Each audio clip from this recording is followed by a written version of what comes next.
আসসালামু আলাইকুম। আশা করি খুব ভালো আছো। তোমাদের দোয়া আল্লাহর রহমতে আমরাও ভালো আছি। আজকে একটা নতুন ব্লগ শুরু করলাম আপুরা। তাহলে আমার পাশেই থাকো, দেখতে থাকো আমাদের আজকে কী কী রান্না করা হয়।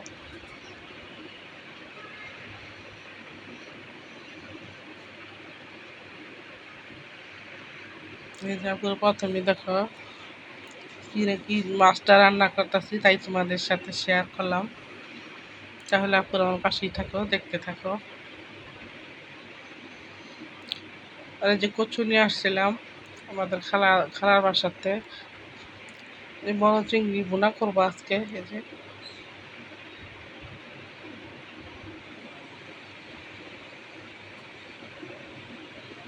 এখন কচুটা রান্না করব। আমার হেফিন হ্যান এখন কুটে দিল। কচুগুলা খালাদের বাসা থেকে নিয়ে আসছিলাম। ইলিশ মাছ দিয়ে কচু রান্না করলাম।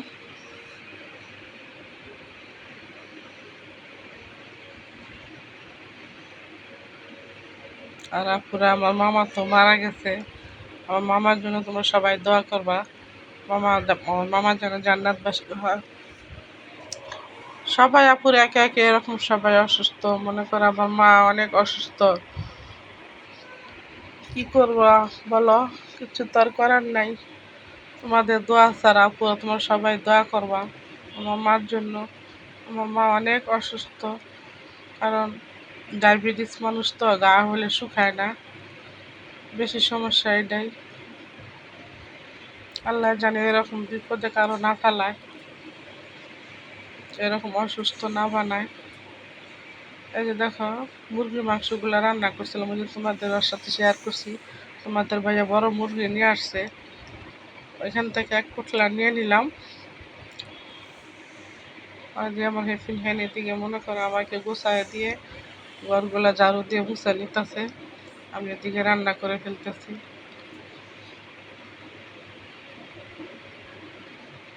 এই যে আমার খালারে নিয়ে আসছিলাম ওইখান থেকে, চলেন যাই। খালা তো আমাদের বাসায় আসে না অনেক দিন ধরে, কারণ হয়তো যারা আমার ভিডিও সবসময় দেখো, আমার খালুরে নিয়ে আসছিল। খালু মারা যাওয়ার পর আর আসে না, এই প্রথম আসলো। আর তোমাদের ভাইয়া এই যে দেখো বালিশ, তারপর তুষক, নাতির জন্য বালিশ, ফুল বালিশ, এগুলো সব নিয়ে আসছে। তুষক আছে, তারপরও দেখো এই যে বাল্লা বানায় নিয়ে আসলো আবার 5 লিটার দুধ। তারপরে আমার হাঁড়ি পাতিল মাজানের সাবান, আমার জন্য পান সুপারি তোমাদের সাথে শেয়ার করলাম। এগুলো পরে যে দেখো কার কার পছন্দ এই জিলাপিগুলো, অনেক গরম তো ভাবলাম এখন ঢেলে দিলে ঠান্ডা হয়ে যাবে, এই কারণে ওটার ভিতরে থাকুক, তোমাদের সাথে একটু শেয়ার করলাম। কারণ ডায়াবেটিস আপুরা, তারপরও যেটা খাওয়া নিষেধ ওইটাই খাইতে মন চায়। এই যে মেয়ে দেখো এদিকে রান্না করতেছে সেমাই, শাহি সেমাই।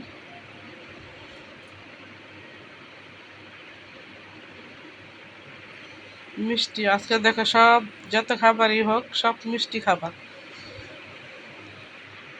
মিষ্টিগুলা পুরো গিফটের মিষ্টি। আর এই যে মেয়ে সেমাই রান্না করলো।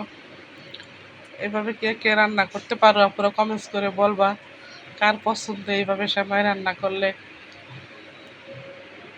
তাহলে আপুরা আজকের মতো এই পর্যন্ত। আল্লাহ হাফেজ।